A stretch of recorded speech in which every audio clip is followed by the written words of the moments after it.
All right, y'all, what's happening? It's me, your resident supervillain, Mr. J. Washington, here with another installment in the May editions of the 101 with a supervillain. This one is different. I'm not at my place, and so, but it's still always fun. These are going to be interesting as always. Again, we're in, like I said in a couple of previous ones, we're in the summer months of the new normal, so we get to see how everybody's lives have been and how things have changed and how everybody's adapting to the BS. And some people are in states that are cool with things, and some are in others that are just like, we don't care. But always love talking to this man, straight from Pennsylvania, Mr. Jim Payne. What's happening, sir? Jay, how you doing tonight? You get your you get your own place and you leave it. So I came out the house because like she is very like she works just as hard as I do, so she's working on her business, and so I was like I needed to be inspired, so I came out, and then when I realized I was like, oh shit, I got to do the work. So I just set up in her room and just we're doing this. So yeah, man. I mean everything's good, man. They're having the places. The thing has been now the decorating it and making it homely. Yeah, making it where it's for me. It's not just a temporary spot of things like that. It's home. So that's been the biggest thing. I have a balcony, and so like now I'm looking into getting patio furniture, something I can sit out there. Again, granted, I'm at the minimal, I'll be there for a year, because of the lease. But it's just that, I want to be super comfortable and stuff and everything. And I got, I bought an aloe vera plant and a lavender plant to start growing out there. So I'm like, that's just to do little Zen things, if you will. Yeah, there's nothing worse than like the dorm room feeling, or when you first move into a place that it's not set up yet. I mean, there's still an adjustment period for me, given what I've been through and where I was living for the past 3-4 years. So like, it's weird because like there's nothing else. So my mind is like, somebody gonna come in on you. I woke up in the middle of the night screaming. I was like, oh shit, because I had a dream that somebody had came in. So I was like, in my sleep. And so, it's getting used to that. I think that's been the thing, because again, that's the biggest adjustment. More than anything else, but it's cool, again, being able to cook when I want to cook, not have anybody in my way, not have to worry about anybody that's causing my anxiety to go through the roof, all those different things. So I can't, I can't really complain, man. I can't complain. But how have things been with you? Difficult, but one of the things I've noticed is you do seem happier here recently. I mean, people still get under your skin at times, but oh yeah, I think everybody said that who's noticed. Like you can just see. Well, I even felt that way initially, because when I got after I saw it, filled out the application, got approved, then gave my security deposit and got my keys, I literally felt a burden raise up off me. Yeah. And so, going into that, into moving into the BS I had to deal with that, but I got past that. But it's been there's a lack of stress like that around me. There's a lack of that energy isn't there. So I feel different. Like everybody's like, yo, you seem happier. I was like, yes, I very much the hell am. Yeah. Very much the hell am right now, so I can't complain. When those situations improve, it's hard not to be, more happy, positive. Like it's been a couple times. Like my girl, she was like, you don't come. She was like, you don't want to come out the house no more. It's like, no, it ain't that. It's just in the past 3 weeks, I haven't had a chance to really rest, no matter what, because if it wasn't packing, moving, helping Winston move, and now unpacking, settling on top of everything else, I've been go still. And I can't complain about it, because if I start complaining about being all go, the next thing I know, my whole career just pause and be like, oh, so you ain't doing nothing now. How do you feel?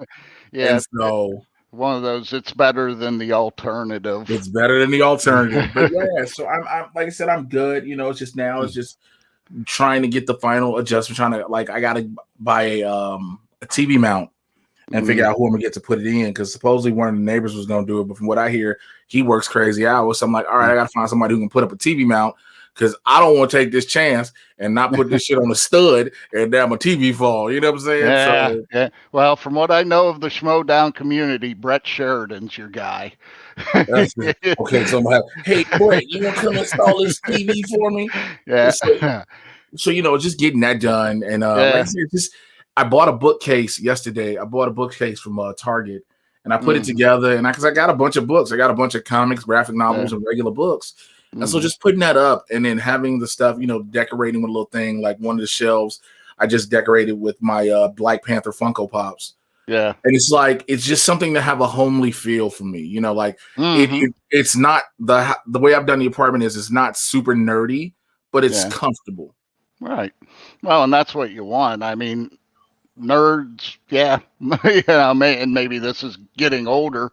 You kind of want the comfortable. You don't need to blast the nerddom out there Dude, I got a everywhere. whole wall section in the corner. That's where I shoot and film everything. I'm like that. Mm. That is the most nerdy part. Like I have a Spider-Man thing up somewhere. I have the little Funko Pops here and there, but it's not Mm, like when most people's places you go and it's just inundated everywhere. It's like for me, I just didn't want that.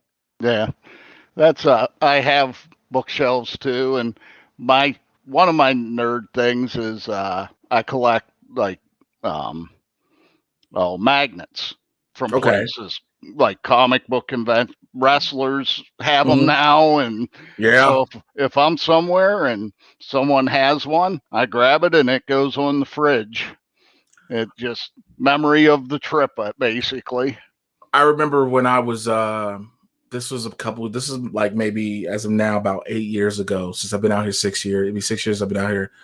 When I was still my daughter's mom, when I was on the road heavy doing stand-up, I was doing the shot glass collecting thing. Yeah. Where every state I performed in, I had a shot glass from it.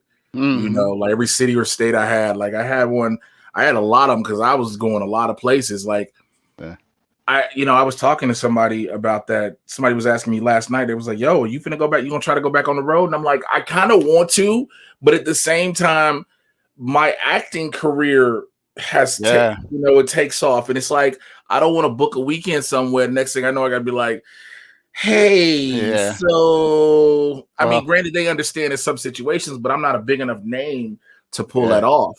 Yeah. Well, it's and it's a good documentary. The card subject to change about wrestling. Hmm. I don't know if you've ever seen that, I but heard about it. it came out about the time of the curtain call, and when things were starting, the business was starting to relax kayfabe. Um, Yeah. yeah, which I understand both sides of that. I'm a Jim Cornette often has good points, I like but how you said that, like, because when you bring up Cornette, you be like, yeah, listen, I get he can be an asshole. yeah, However, he has yeah. some good points at times. But it's also too. I can remember an early, or it was a while ago, an interview with Triple H. He was on one of the talk shows, and he it was when they were trying to get out of it. He says, "Yeah, I walk through the airport and people just yell asshole at me." It's like, would you do that to Leonardo DiCaprio or someone else? Surprisingly, you know what, depending on the role, Mm, so some people can't separate reality from fiction. yeah, Like the kid that played Joffrey in Game of Thrones quit acting yeah. because of how people were like, yo, you're a piece of shit. Like, yo, Mm. that's not a real thing. Yeah, and that's if you watch any interview, he was like the nicest. They couldn't believe he was doing what he did as They Joffrey. were like, yo, the fact that he was able to channel that to be that pompous little Mm, asshole, but he was the nicest kid ever. And then they just, yeah. people, I think that's what I talk about a lot about how the internet, Mm, as great of an invention it is, it's the worst thing that's ever been created. yeah. It's given so many people a voice who Mm, shouldn't have it. yeah. No, and that's one of the things I was going to bring up. This, I know you got angry with someone just hammering you about the Palestinian-Israeli Mm. issue this week. That's the problem with the left. And I think you guys said it. Some of these woke people need to take a nap and calm down a little. You Dude, can't. it's like, yo, shit, but go ahead, what you're saying. Go ahead. Well, that's what I was going to say is you can't, if I say I don't donate to a humane society, someone says, "Oh, you hate pets," or "You hate animal." That's Right. what it kind of is. Is you can't be everywhere and do everything, and you And, can't. and even with that the Palestine-Israel situation, like I said on the show, it's such a tricky situation to be Mm-hmm, able. You have to say it a certain way mm-hmm, to be clear what your intentions are. right. And when the person's like, oh, because when they tweet, because Winston, I have the person muted. Yeah. And so because they've tweeted me some stupid stuff before. And so I was like, I'm not gonna block you, I'm gonna mute you. Mm-hmm, So Winston told me before we went on air, and I was like, fuck are you talking about? He mm-hmm. was like, yeah, we got tagged and something. I was like, what are you talking about? So he showed me the tweet and I got pissed. I was like, yo, Yeah. first of all, you mentioned us only because Ray Fisher said something. I was like, let's not do Yeah. this, And Mm-hmm. so that was like a very frustrating thing. But then it was like to have somebody like the guy in the chat who did it, I was like, yo, like Winston even told him, you just caught this you were in the wrong place at the wrong time. Yeah. You were in the middle of this firing squad, bro. Yeah. And it's one thing to ask someone, "Do you have an opinion about a topic?" It's but what you see on the internet and with a lot of, it's like, either think the way I think or I'm gonna. And that's the thing. Again, like you just said, it's a problem with the left. And again, it's somebody who tries not to have a complete political identity and affiliation, because that's what I've learned over the past. I tweeted about this. I said, yo, can we go back to the days where people's just Tinder and Bumble profiles were their identity and not their political affiliation? Right. But you have people now who identify as the left, liberal, whatever, but they're beyond the point where it's like you tell people like, I get now what some conservatives say, how you all, Yeah. I get it. Because it's like you don't come at me because I haven't spoken out about this, because everybody Right. was like, oh, people aren't speaking out because they're afraid of getting canceled. No, because you have friends, family members, people you're close with. You want to respect them throughout this. And then people are like, oh, well, where everybody else was able to, because like Roxy said something, and it really hurt, because it was like, I knew what she was meaning. She was like, nobody stands up for the Jews. And I'm like, I'm thinking to myself personally, I didn't say it out loud. I'm like, every time I've ever seen something that has been anti-Semitic, I've seen a wave of support for the Jewish people. I've never seen it. I understand you want more people to speak out. And it's not just, I'm just using Roxy as just a general off the top of my head example. But it's like, I understand you want more people to speak out. But again, it's not I'm going to be silent, and silence is violence in many cases. It's that, how do I address this the right way because of what this is? Where it's not the Israeli Jews, it's the Israeli government. Right. And it's also something that has been going on for not hundreds, thousands of years. Thousands of years. This is nothing new, unfortunately. And unfortunately, a few words from anyone is not going to change that. Both sides have grievances. Both sides are wrong in ways. Both sides are victims in ways. Both sides are the aggressor. And unfortunately, it's going to take a lot of work to get a resolution over there. People tweeting about it isn't going. This is one of those. I know Twitter and social media has helped a lot of cases. This is one that I don't think will be solved on. Well, because people forget or don't understand, this situation isn't in America. There is the ramifications and the fallout that are happening a lot of places throughout America. I get that, but the overall situation is not in America. That's the hard part. It's like, yo, it's like, man, it's another country. So it's like what we do here directly won't effect there, but you Right. want people to have, but that's neither here nor there. Yeah. Yeah. Yeah. That's, you could talk forever about those subjects, and we're not going to get to an answer in a one-on-one chat. And Right. We're not gonna get that at all. yeah, but did you finish Jupiter's Legacy? Yes, I did. Did you think anything more? Because I kind of like the end battle at least, because Okay. It builds up so well at the end.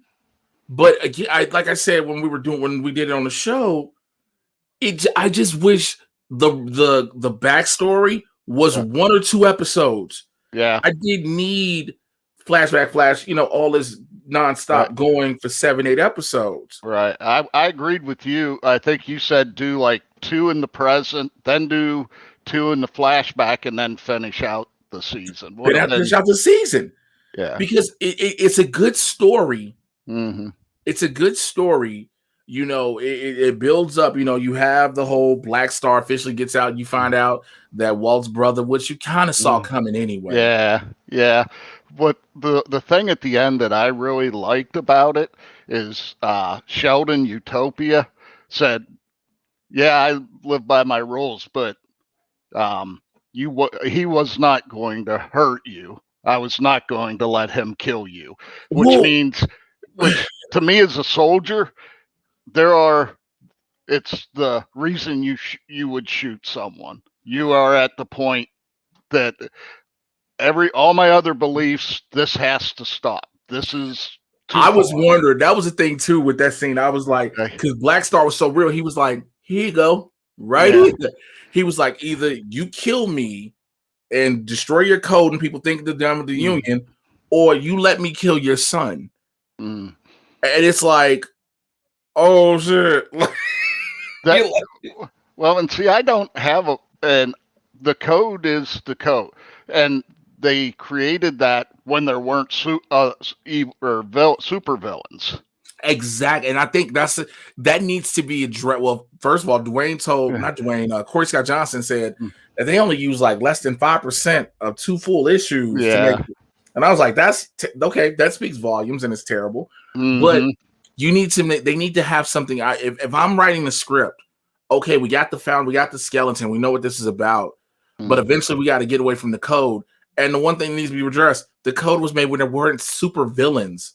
Yeah. There was just dictators, and there was Hitler, and there was Stalin, there were all these different people, but there were no super villains. Which that also was like, at first, I'm glad they showed that when they got their abilities, the dudes on the ship got hit.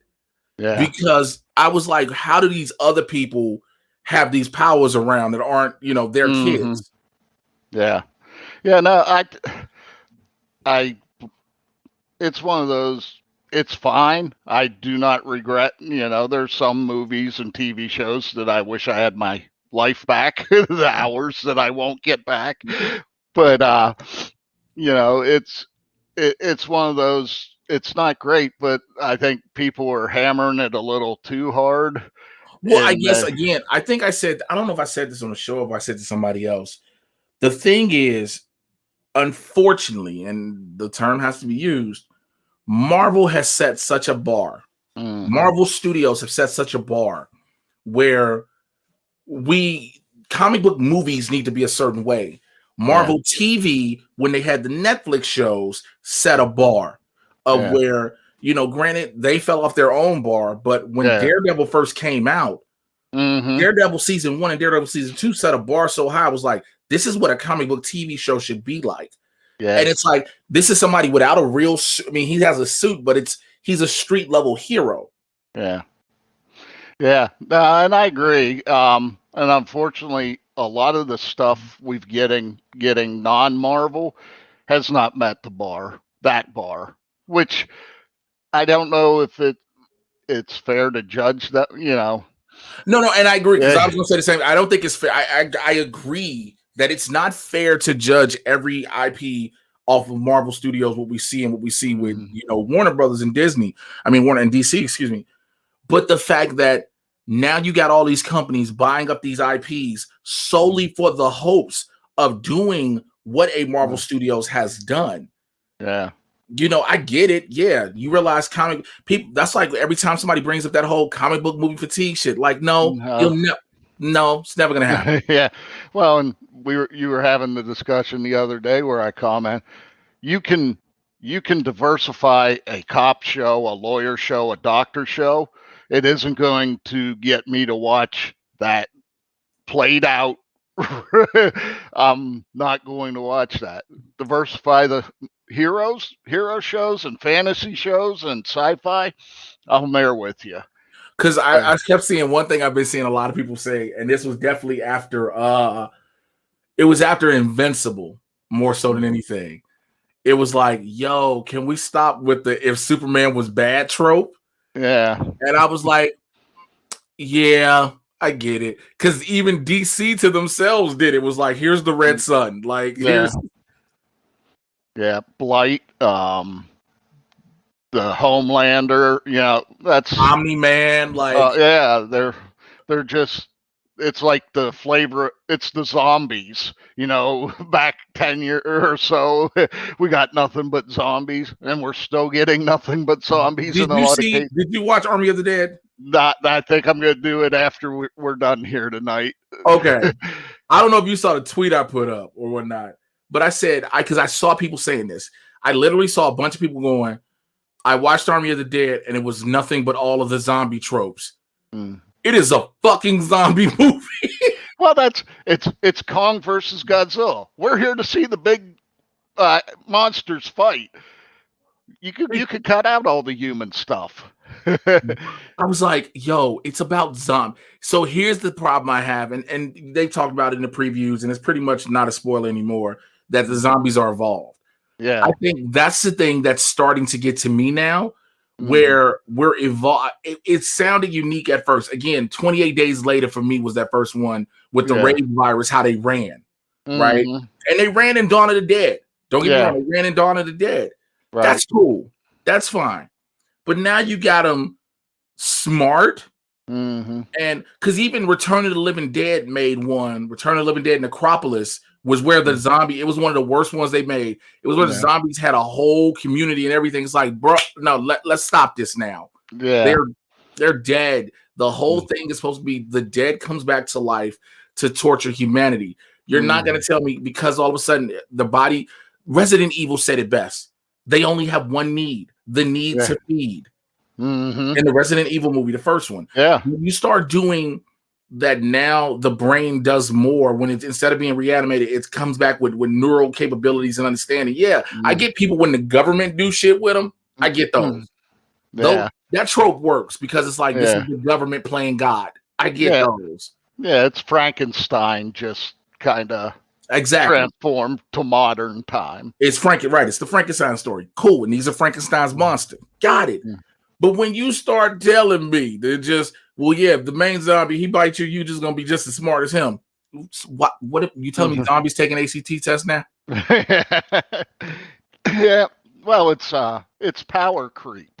And I mean, I would love to be a writer, not TV or movies, but a novel. And I've had and that's something that I see a lot in comic books, all kinds of, it's the power creep. You need to keep having a bigger bad. Star Wars had it where, you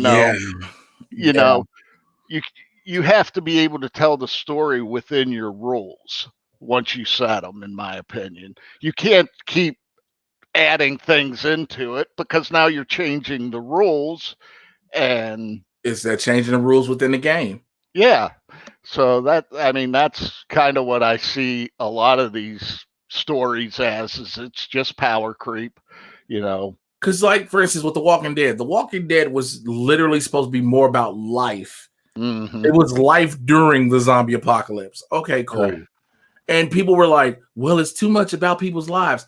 That's what the story, I get it. You want to see people get eaten and people killed, but overall, this is what you got to know what you're getting into when you watch something. Like, so I watched it. It was just, again, in Zack Snyder fashion, it's just long for no reason.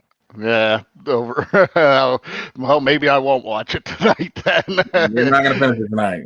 Yeah. But Yeah, it's one of those. It's on my list to watch, but you know, for some reason this week I decided to do a Harry Potter marathon and watched all 8 of them, just because I wanted something a little different than. I sat up and I binge watched that damn Michael Che show on HBO Max. Mm. I watched, of course, I watched Army of the Dead. I was like, I'm gonna suck it up and finish Jupiter's Legacy. I said, I'm gonna suck it up and finish it. And I was like, okay, I understand. I gotta wait to season. So here's a secret that I think you know we might have talked about. I don't know for sure. Most shows when they're greenlit are automatically greenlit nowadays for 2 seasons. Oh yeah. Because if they're gonna think about it, if a studio gonna put that much money, those suits themselves cost at minimum $100,000 a piece. Oh jeez, yeah. Each suit for any show. So like those are a minimum 100K a piece. So if we paying, we making almost $1 million worth of suits, you're gonna see these suits. Yeah. So it's a minimum 2 seasons. This way, that's because this way it's like, all right, but you can't tell them, you can't tell the audience that you're getting 2 seasons out there. If I tell you when we announce the show, yeah, you're getting 2 seasons, you automatically gonna go, well, I don't have to watch the first one. Yeah. Well, that's one of the other things I watched since we last talked. Did you see the Nevers on HBO? No, because now I was like, I don't know if I need to see old English Victorian mutants. I really liked it. Okay. I know the issue with who created it. Who created it? Josh Whedon. I didn't know. He's been removed since, but he directed the first couple. He created the series. So in other words, regardless of if he's not sitting there behind the chair, he's still getting paid for them. Probably. I don't know how. Yeah, if you create a show, they don't stop. That money is still there's not. They can remove you from active like directing and show running. Yeah. But that's just like Andrew Kreisberg. Yeah. Kreisberg, when he was removed from Supergirl, he still was getting that Supergirl money. Yeah. Because your name still has to stay attached to there. You helped create it. Right. But I mean, I watched it, and through the first, it obviously got a Buffy feel to it because he started, or because it's him. Yeah. But it's interesting enough, and the final twist is pretty good, I thought. So I'll check it. How many episodes is it? It's only 6 episodes. I'll check it out. I mean, again, the HBO shows anyway. Like again, at first I thought I wasn't gonna be in the Lovecraft country, and then I loved it. Yeah, yeah. Well, and that's another why I brought it up, because the way it is, you can tell. They even call it. They just call it Part 1. They don't call it Season 1. They call it Part 1, and it's just the 6 episodes. And I guess it's what they had pretty much done pre-COVID, or before, and now they're bringing everybody but Josh. They're bringing the actors back to pick up, and that's like, and that's it's funny you bring it up, because again, that's like with the Marvel shows, how everybody was like, oh, Falcon and Winter Soldier didn't end the way I wanted it to. They didn't do. It was like, yo, you do realize they were dead smack in the middle of filming, and then a pandemic hit. Yeah. Well, it's the same thing happened at the writer's strike. Yeah, you remember? Yeah, everybody loved Heroes that first season. The writer's strike happened, yeah, and that killed that show. I mean, no, granted, they had a lot of famous people at the time that kind of drifted off too and got bigger while things were. They were. I remember past couple of years, they were worried about another strike, because they was like, "Oh shit!" I think, and everybody, that was the number one thing everyone kept bringing up when they talked about a potential second writer strike. They was like, "You remember what happened to Hero? Yeah, we don't want this no more." Yeah, that's well, and that the same thing happens in the NFL, the MLB. I don't remember. There had to have been a strike in the NBA, but it was just a lockout. It was just a lockout. It was a lockout. They haven't gone the full replacement. Yeah, they didn't do the replacement. It was just the lockout. Yeah, I can remember losing, what was it, 90 or no? Yeah, 94. we lost baseball where they shut down completely, and then Mm-hmm. the NFL, I can remember, I think it was 80 or 84, one of those. They played with the scrubs, and then the playoffs were like the 16 team. It was a mess. That's why, but you know what? Think about it with baseball. That's why baseball has this best union out of all of the pro sports league. Mm-hmm. After that shutdown, they was like, never the fuck again. Yeah. How much you need to keep playing? $290 million contract. Like, Mm-hmm. Yeah. Well, unfortunately, that's why my Pirates suck. But yeah, look, it maybe. could be worse. You could be the Chicago White Sox, hearing you getting Tony La Russa, and you think it's a great thing, and now all of a sudden you're like, just give us Robin Ventura again and call it a day. Give us Robin Ventura back. Yeah. We'll take Ozzie Guillen. Like, we just like, let's get this right. Like, could be better, could be worse. That it's baseball. Unfortunately, is one of the. It's not really a league. It's 30 individuals. They don't work as a league really.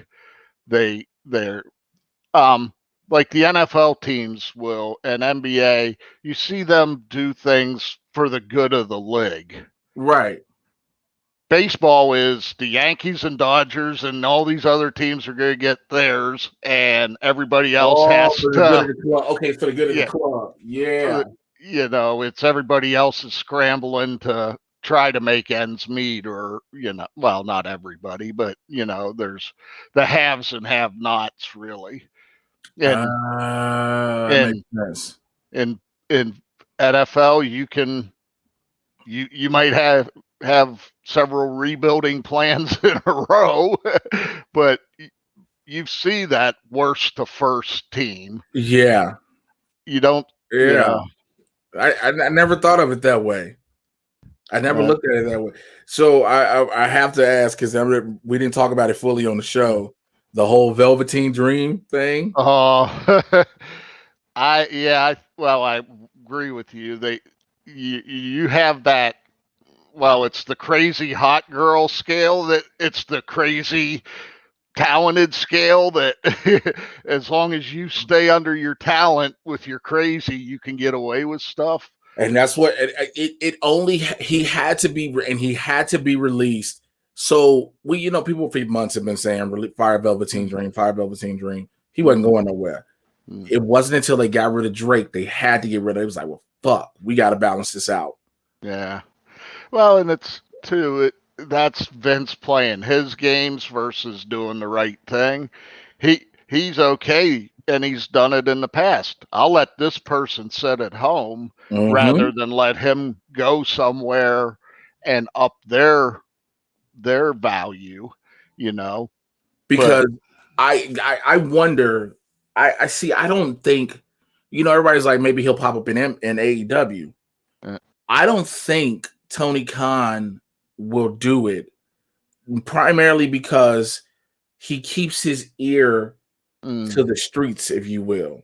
Right. When the situation happened where WrestleMania weekend with the Joey Ryan show, and there was AEW talent initially booked, he heard about that and was like, nope.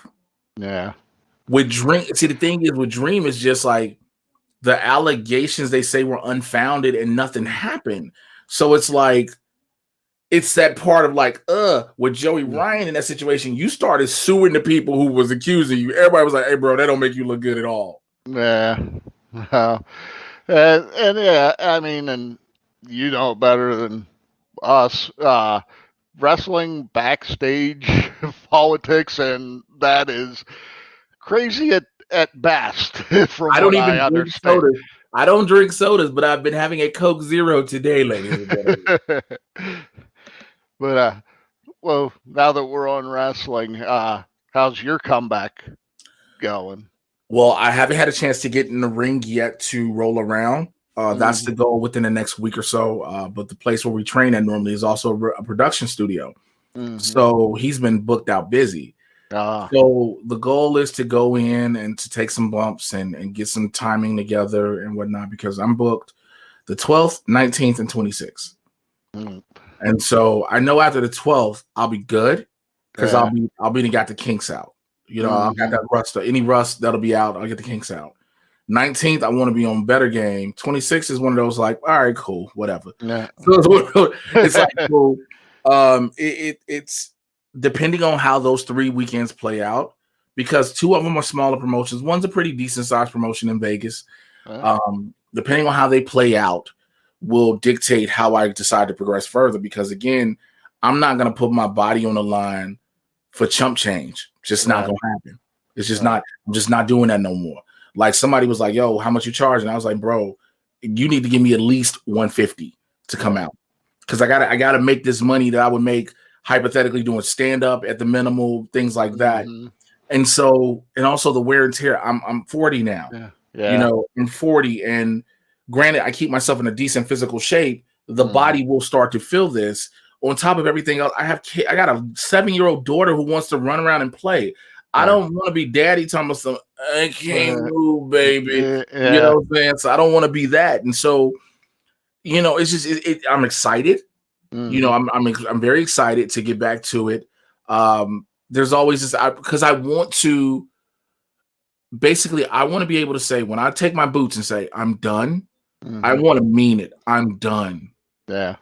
And at this rate, I don't feel I'm done. Oh, you're booking, you're booking all your work, acting, comedy, and wrestling now. I mean, like, you know, it's just a matter of just, you know, go ahead. I'm sorry.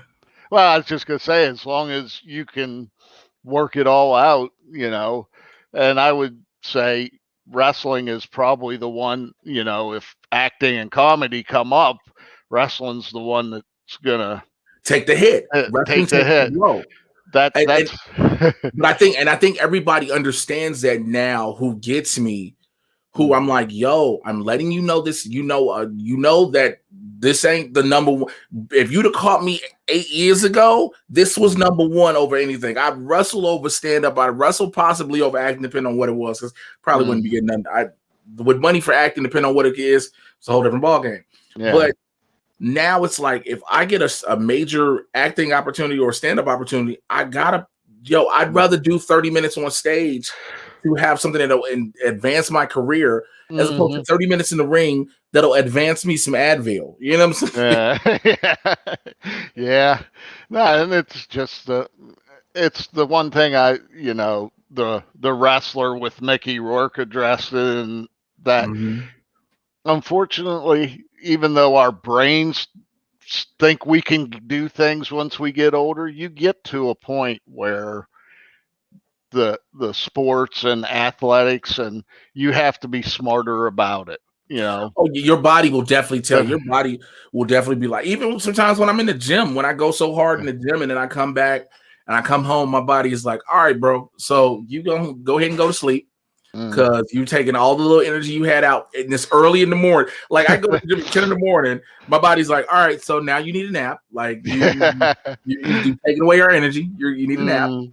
And so I get it, but it's just a matter of me just make it, like I said, I got to be safe first and foremost. I won't, I'm gonna put on a good show. I'm a performer. I'm a performer by nature, so that's one thing. But if I look at a house and I see a house is like less than 100, okay, you're gonna get a good match out of me, but you're not gonna get me flying and doing what I know I can do. You're not gonna get all this me possibly taking this off the top rope or blah. No. Yeah. It's just common sense at this point, and you aren't the wrestler that only has wrestling, and that's the thing. I know so many guys, and that's the thing. I know so many guys to this day that still just have the business. Like, it's and again, I understand, because I was that guy. It was I'm this has to happen. But then when people even look at it, wrestling's opened the doors for so many other people to do so many other things. Granted, we're not on a WWE level, but and I know a lot of the indie wrestlers are making a decent living, good living, doing, they do shows almost every weekend, and they put on good matches without the craziness you sometimes see. like the Dark Side of the Ring just had Nick Gage on. I have to watch this because Yeah, I know of Gage's legacy, of course, CZW, but also through IWA Mid South. yeah. They And I think they covered that to all of it, all of his career. But you know, that to me is, if you can do that, cool. But you can't do that forever, no matter who you are or what you think. when yo, the deathmatch style, like I have so much respect for the guys that do it, and guys I know were doing it for a long time. But I'm like, bro, the scars of that. If this doesn't lead to something bigger, like if this doesn't open, if this isn't very extremely profitable and leads to something bigger, your forehead is tore up now. Your body is ravaged. You got scars and shit like you're a vigilante. And all you kept doing is taking light tubes and barbed wire to the face for what? Yeah, you can see the crease across mine. That was not wrestling, but combination of a couple, football and walking Mine in walking into a cinder block wall when I was a kid. That I was chasing a little ball across, and we lived in a cinder block apartment. okay. And I walked right into the corner, and it basically knocked me out. The next thing I know, I had a lollipop and about 10 stitches. Wow. I Yeah. know I'm like, because I always said people, if we ever have a match and I bleed, you have to make me bleed the hard way. Because why? I'm not cutting myself. Yeah. I told everybody, if I bleed, make me bleed the hard way. I said, Yeah. don't, like, I told one dude, I was like, yo, if you gotta hit me and it cracks me and it opens, it opens. But I'm not gonna be wow. No, no. Yeah. I didn't have money for a plastic. I still don't have money for a plastic surgery to try to get that removed, get all the callus and everything removed off my forehead. Like I seen Devon Dudley, you know how New Jack was before he passed, Abdullah Butcher, guys like that who you just see all the remnants of that. Yeah, the scar, nothing but scar material up there. Nothing, hard scar tissue. I did actually bleed the hard way in an amateur match. That's something. I was first year wrestling, and I popped up, and the guy came across my face with a cross face, and he just splattered my nose. And another one, I woke up, and the match was over, and the coach is looking down on me. You alive? You know. I remember I had a match with Robert Baines. He used to be known as Hobo, and I remember him. And during the match, he turned and spun and hit me with a forearm, and I felt it in my face, and I dropped, and I went, "Yup." It's. I was like, I just did this real quick because I felt it. I was like, "Yup." I got up. I was like, "Oh!" And so we saw each other like a couple of days later. And when I saw him, I was like, yo, who gave you that shine? And he was like, that who would be you? I was like, oh, okay. By the way, just don't you know, you broke my nose. Okay, so we're good.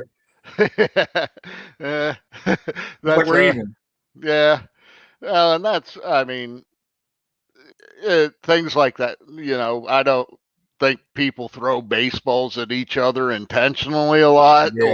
And, I know, even Lawrence Taylor, when he broke thighs, he was the first guy up yelling for people, you want to play hard, whatever the sport is. So you don't take that stuff personally. Not at all. Not at all. I mean, unless you're a punk. Then, there's a rule of thumb, like let's make it look good, but let's be safe. Right. Like I remember I was in one show and there's a guy, he was my size and he was a little bit bigger than me. And I was like, yo, put the punches in. Like, make the punches look good. If you're going to punch me in the stomach, punch me. If you're going to punch me in the chest, punch me.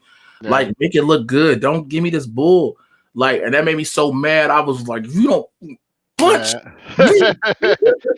Well, that's where was that? Ric Flair talks about it, is what he did is he hung a wiffle ball on fishing line in like a doorway, and he just started punching it to where he could throw a punch and it looked as hard as he could, but he could stop it without moving the wiffle ball. Is how he learned to work.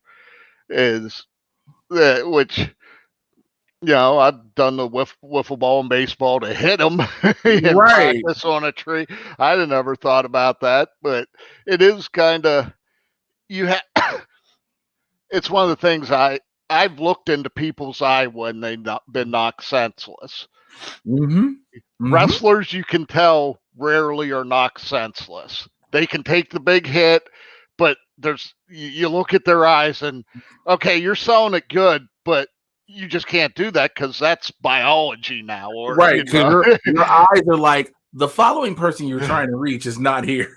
Yeah, but yeah, no, and I don't hold that against. I know it's that, but that's what, and have seen wrestlers hit, and oh, okay, that wasn't quite right, and they're regrouping right now. Well, there's always that one bump. There's the bump you take where you're on the ground and you're just like, okay, those are my toes. I can feel my toes. Those are the tips of my fingers. I'm not paralyzed. I know that. Because that's like the check. It's like toes, fingers, cool. I can do that. Okay. Then I get up. Probably not. Well, you were saying about your worst spot was a suplex on a basketball court or a wood floor. Was that at Berwyn? No. You said that, and I thought of I think they have the wood floor there in Berwyn. Yeah, they do. But it was one in a summer. I was like, I really don't know why I chose this profession.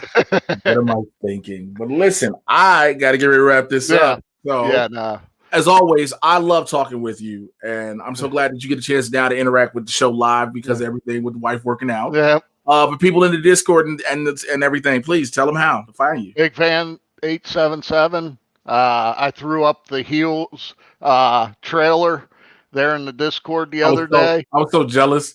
Like I said, I was jealous because I knew who was casting that, and I couldn't get in because I couldn't even get an audition. But then when they cast James Harrison, I was like, well, that about explains everything. Yeah. Sorry.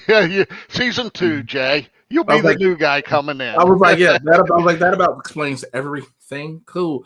But y'all already know where to find me. Twitter, Instagram. Y'all already know where I am. Holla at y'all for another one of these. Thank you, everybody that watches these and gives us feedback. I appreciate y'all so much.